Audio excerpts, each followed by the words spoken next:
I'm Alexa Mason with Grace and Cherish. Welcome to my living room.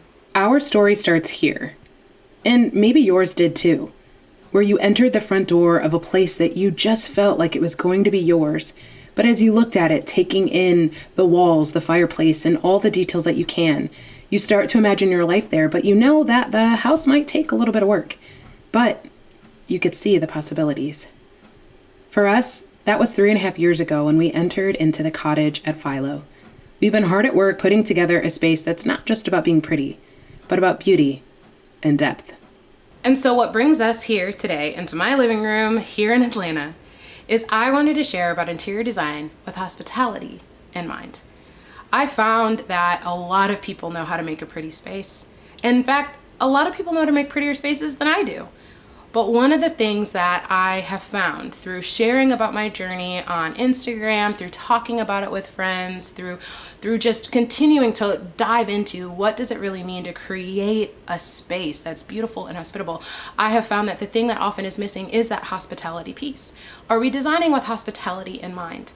And I think that when we start designing with hospitality in mind, then we will start designing less about trends or about making sure we have getting wrapped up in having to have the most expensive this or that, but instead we start to focus on meaning.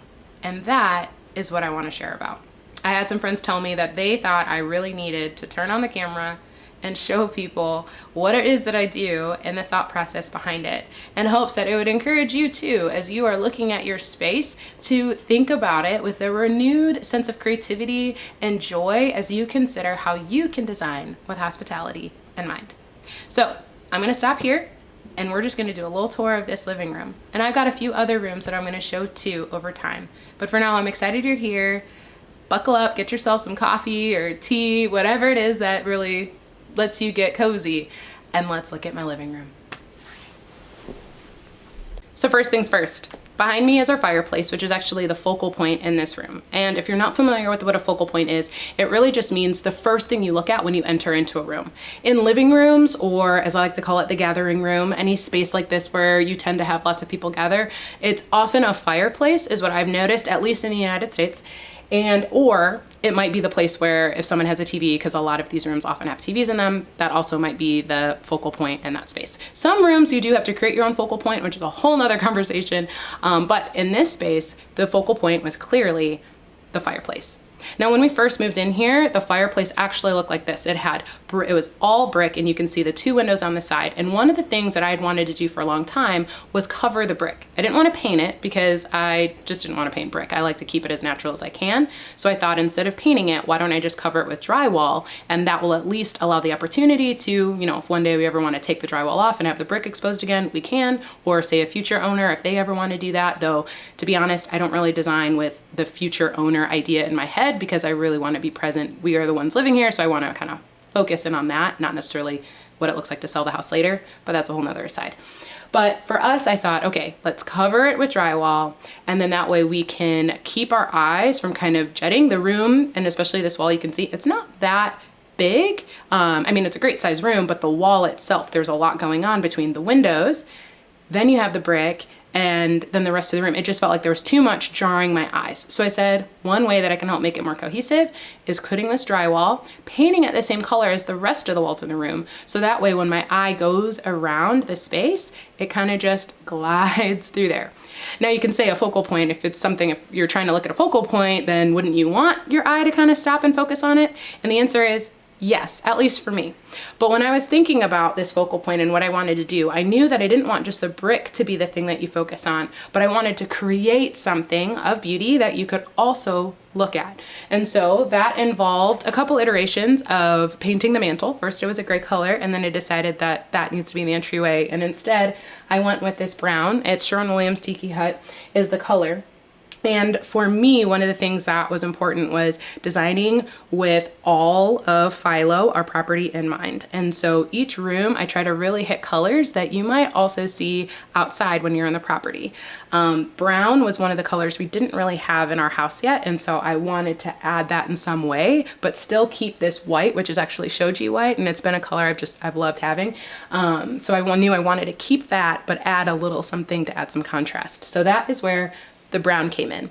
A black or something darker with that darker pigment might have been too much of a contrast to me. So I instead was like, let's go with a brown that's a little lighter, and it reflects to me the trees and the soil and the dirt. A lot of the videos that I actually do on this channel are about our garden and about Making Philo, which is this property that we use to serve other people. And one of those ways is through our garden. We're trying to really learn how to garden well and grow a lot of good food that we can use in our family, but also for others. So there's a lot of getting in the dirt. Not to mention, I have 4 kids and they do a lot of getting in the dirt anyway. And so there's just a lot between the trees and the dirt. I knew that brown was a color I really wanted represented in our house. Now back to the focal point. When it comes to this area up here above the mantle, I decided that we were going to use these bingo baskets as the focal point. I knew we didn't want to put a TV up here. Not that there's anything wrong with that if that's what you do. For us, we were like, we didn't want to have a television. So instead we went with these bingo baskets. Now, the bingo baskets have been with me for a long time. I actually first got them when we lived in Ohio. And part of the reason was because as I was figuring out my own style and thought process when it came to design, and again, design with hospitality in mind, I really wanted to have a global connection. I have focused on how to have something that represents another country and culture and people group in my house. In every room, I want to have at least one thing that points to someone and something in the culture outside of my own. I've grown up in the United States. That's my husband, my kids. So we are very well aware of, our culture and place here. And I wanted us to make sure that we were always considering the big world that we get to be a part of and all of the different people and cultures that make up that world. Because we believe in Jesus and we believe in the goodness of him making people and creating people in his image, we wanted to make sure that there was something that was always helping us to keep those people in our minds and in our hearts. So we don't focus just on ourselves, but we are thinking about those around us. The bingo baskets help us do that because they are representing women, women of the Tonga people that live in southern Zambia. And so women actually craft these baskets and then use them both within their society, but also use them to be sold so that they can earn income to care for their community. And I thought that was something so beautiful. I thought it was so neat that we could take something that was crafted so intentionally and have it as a piece of art on our wall. So it's a conversation I can have with my 5-year-old, and it's a conversation I can have with the friends that come in, but we can always be pointing to the women of the Tonga people and the work that they do and the beauty that their hands weave together. And I just love having this art and this here as a representation, again, of something that's so much bigger than ourselves. So the other thing about the focal point is that when I think about it from a spiritual formation perspective, when I was studying focal points and what it meant to really create one, how you do that, how everything in the room is set up to point to that focal point. One of the things that stuck out to me was I was like, Lord, I feel like that's you. I feel like you're the focal point, Jesus, and everything in our lives we want to be centered, to be aligned, to focus and celebrate you. That is something you can do in interior design, and that is something you can do in your life. I just couldn't get away from this connection that I felt of wow, when you design a room to really highlight the focal point and point eyes to that, you can do that with Jesus. That's what I want to do. That's what I want my life, for people to see and for me to arrange it in such a way that it always centers Jesus as the focal point. So not only do I love looking at this because it reminds me of the Tonga people, and it reminds me of another culture, and it reminds me of how God's so big in his creation and all the people around the world, but it also simply reminds me of my Savior. It reminds me, when I look at this, to take a moment to pause and to take a deep breath. The more I could center and look at this thing and be reminded of the love of Christ, the more I was able to go and then pour and share that love to my family. And not only my family, but to the friends and to the strangers outside of our home too. Because that to me is one of the biggest things about designing with hospitality in mind. It's not only to serve those that you invite your home, but to form you into someone who is able to then go and pour that out to others outside of your home too. So that I'm not just a person of hospitality when you come over, but I live as a person of hospitality everywhere I go. Far from perfect at it, but it is something that I try for, and I think that our homes can be helpful tools in bringing us there too. So that is the focal point. One of the other notable things is this vase was actually left by the previous owners, and so I loved having it up there just as a nod to the people who came before us.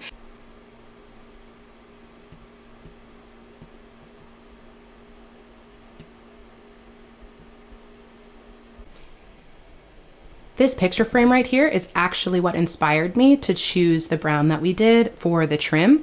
I wanted to have the trim match something that was in the room already. And so I started looking around and I saw this print and I thought, that's it. I need to grab a brown that kind of flows from that to help be more cohesive in the room. One thing that we did decide to add, and let me actually back up, are these windows right here. So that room in front of us is our entryway. And you can see it's pretty dark if I don't have any lights on. And I wanted to take some of the light from this room and just be able to have it go into that entryway space without taking down these walls. So I decided to add in a window. So you can see it in the rest of the relation of the room. Now let's go to this side and I'll talk about it. Here are the two sofas though. Oh, actually I'm gonna back up. There's sofa 1 and sofa 2, and then we have a chair here. Layout is really important, and actually I'm gonna flip this around and we'll talk about that. Another way that you can show hospitality and the way that you arrange your room is by thinking through the space plan, which just means the flow of the room. How can people enter and exit and be in it? It's kind of making those pathways clear. And you do that with your furniture layout. The way that you set up the room can help people to know how to navigate it. And when you have a room where people can easily see how to get from one place to another, that does help them to feel more comfortable, more welcome, and it kind of creates, again, that sense of belonging. They come in and it's not a barrier to them to say, where do I go next? But rather the space plan helps them to know how to guide through, walk through the space easily. And that can sound like it's something really scary or hard to do, but it's honestly not. Think about it when you walk in your room. How do you get from one place to another? If you have a chair in the middle of a walkway, well, maybe you want to move that a couple inches so that it's easier to walk past. It's not something that has to be, crazy detailed or anything, although I'm all for intentionality. To me, that's really important. But I also don't want people to get so lost in the rules that they then forget it's really not that bad and it's not that hard. You just have to be a little thoughtful in how can I put this in a way that makes it easier for someone to come in and out and feel like they can do that without having to be hindered in some way. So that's the good news. And also, if you really don't know what to do, there's so many different things on Pinterest, on YouTube that talk through space planning and different ways to do that. In our room, the way that we did it was we have 2 sofas that face each other with a coffee table in the middle. Then we have an ottoman, we have this chair, and then we actually have another bench that's in the corner. I love seating. I am a more is more when it comes to seating. And so I wanted to be able to pack as much as I could. We have a 12-foot by 17-foot room. So I knew, with it being a little bit more narrow and long, I knew that I wouldn't necessarily be able to get away with doing the sectional. I could have done it, but I didn't like how the block it felt. I felt like there was a block, or it was a kind of blocking into the living room from the kitchen, which is actually right behind me. I wanted to have something that felt a little bit more airy and open, so I opted to do 2 sofas facing each other with this chair here, and it has worked for us so far.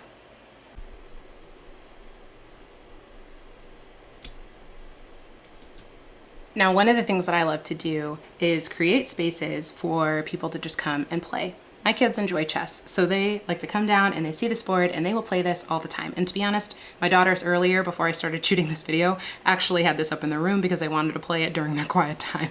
I asked him if I could bring it back down just for the sake of showing, because most of the time it's here.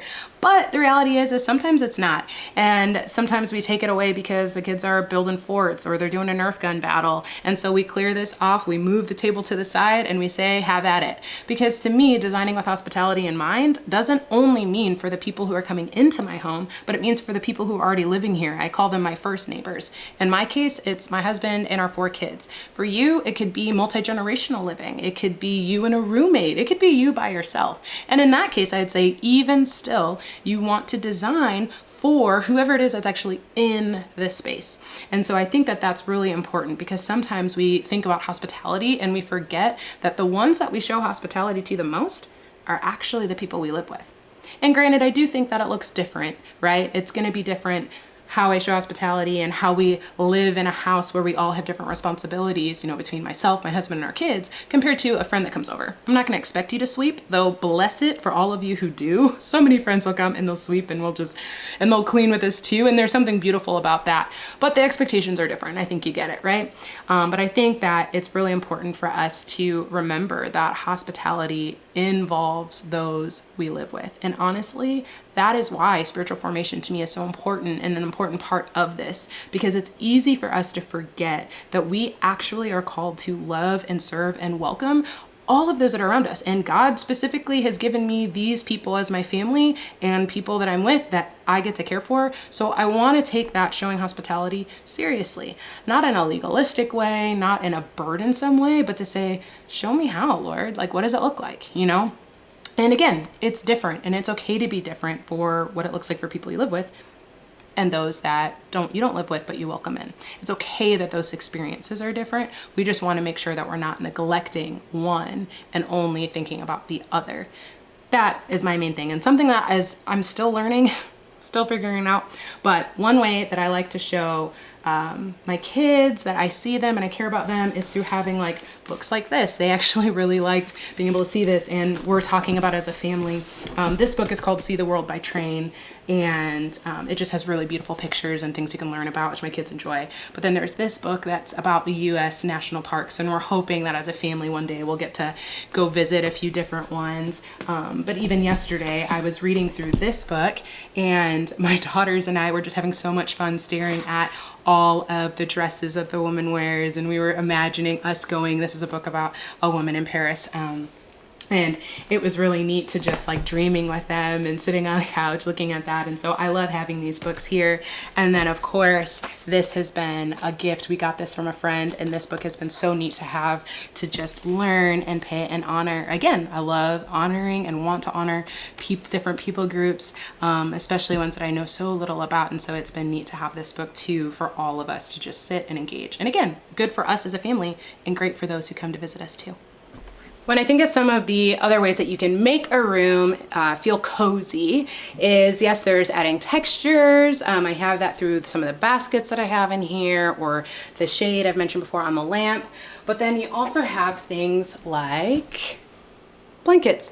And these ones are special to me because these I used to sell in my store, and they were blankets that were loomed in Turkey. And my whole mentality I wanted to create a store that you could sell items that had meaning that pointed to the Lord. And so I would have these different Turkish towels and Turkish blankets that could be throws, they could be towels that you take with you to the beach, all kinds of things. I'll fix that later.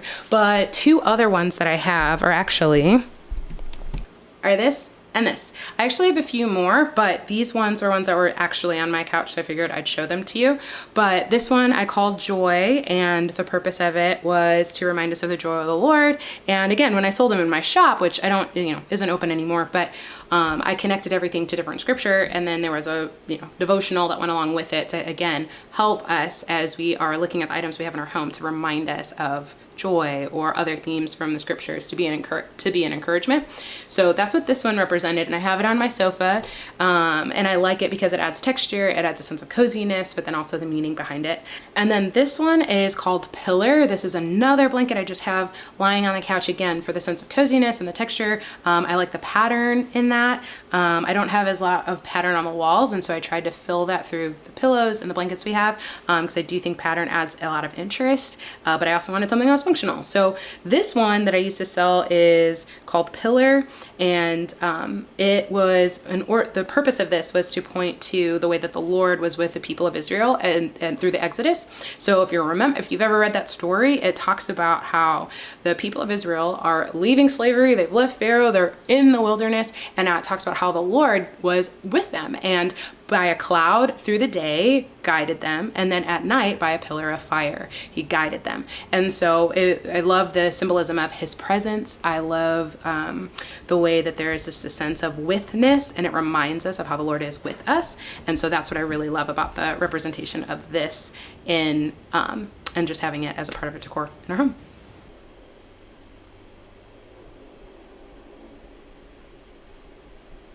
I really enjoy art for the stories that it tells, right? And the ways that it can remind us of things, take us back to certain places. It can be inspiring. And so I wanted to, make sure that we had art that told the story of the things that were important to us. This print is one of my favorites. I actually really enjoy the artist too, who turned out to be in Georgia, which I didn't know when I bought this. But he creates such beautiful work. I have another piece by him, and there are more that I wish I had. But this print in particular is one that reminded me of my dad, because all of my life, my dad would take the train into the city to work. I grew up in the suburbs outside of Chicago. He worked in the city of Chicago. So he would get on that train early in the morning and we'd pick him up at night. And it's just something that was really memorable for me. So when I saw this, I just knew, I'm like, I have to have this. It reminds me of my dad. And then we have this print over here. And this one, I actually have 3 different prints from this artist. He creates different art that takes different stories or ideas from the Bible, and then he makes it in art. And so this one is actually Jesus feeding the 5,000. That is what this represents. And so I loved that, and the provision and the miraculous. Like, I just thought it was really something beautiful to have in this space. And then we have Mount Hood, which Portland, Oregon, again, a special place for me and my family. So I had to have something that represented it. And this picture was just one that I took from an airplane one day when we were flying back, probably from visiting either my family or my husband's. And then we have this print that I made. I used to sell them in a shop I used to own that's called the Upside Down Kingdom. And again, just reminding me and our family of the ways that we seek to live in this world today. It's like the Lord has an upside down kingdom, and we want to be a part of that and showing that in the ways that we love and care for others. And so that's what that print reminds us of. And then the last thing, which was another attempt at honoring our kids in particular, was we created a found things, or not created it, but I purchased a found things box. So we have one for my son of Gideon, Noel, Hosanna, and Galilee. Those are my kids' names. And they each have these little boxes, and as they find things they enjoy, they get to fill it. Right now they just have these little flowers from the trees. But I told them, like, hey, as you find things, fill it up. And, it's a way for us to look at it and a way for them to be able to see their little treasures displayed in the house. One of the most significant changes that we made in this space was actually taking down this wall. You can see in this before picture that there was a big wall that was right there, but we decided to take that down, and that involved, having to replace with a beam and other things that stretched from this wall over here all the way across into our homeschool room. You can also see the game cabinet we built over there to make that. So our thought process was, since we had to change our kitchen, we actually moved it from one part of the house to this part that you see here. We wanted to have an opening between the 2 spaces. Originally, the opening was right in that entryway behind that window you see. So we closed that up and then opened up this. Because of the way construction worked, we actually ended up having this random, 1.5 by 2 feet little nook. And so we decided to make it our game cabinet. I wanted to do something quick and easy. So Brandon made this frame, and what we did was he built the frame out. I got some big baskets that could hold some of our games, and then put in a little curtain rod and this little curtain here. And then, we have this space where we can add, that basket holds some cards. We have this light here, a puzzle. And then this is where we hold some more games. Quick and easy project. That wasn't too bad. One other way to create coziness in your space is to add curtains. For a long time, I did not do that because I just really wanted every bit of sunlight that I could get, because you can even see in this video that it's starting to get a little bit dark if it's a overcast day. But I decided to go for it as I was finishing up the space, and I'm so glad. One thing to consider with curtains, if you do decide to put them up, is to have the curtain rod be as close, closer to the ceiling, maybe a couple inches off of it, or if you have crown, a couple inches off the crown. That's what we decided to do, and I've seen that recommended a lot, and it definitely does create a more finished look when you have that. And then the curtain that goes all the way to the ground, I prefer like just kissing the ground lightly there. Some people like that puddle look. Whatever that might be, whatever it is that you decide. But I definitely think that not going with curtains that are not hitting the floor, because there is a bit more of a cohesive look to have them at least go to kissing the floor, even if it's just the tops of it. So things. One, a rug is a great way to help ground your space. If you have a rug that's big enough for it, and a lot of times people tend to go smaller rather than bigger, but I would recommend go bigger with your rug, and then you put your furniture on that, and that will help create a sense of place and a groundedness. And it's a really great way to help the room to really, again, feel a sense of cohesiveness and all together. When a rug is too small, it breaks up your eyes, or it just breaks it up in a way that doesn't, like, you'll look at it and you'll be like, something's wrong, but you might not know what it is. A lot of times it is that just you need to make that rug a little bit bigger, get those front two legs of your chair or your sofas onto that rug, and that will help it to feel more grounded.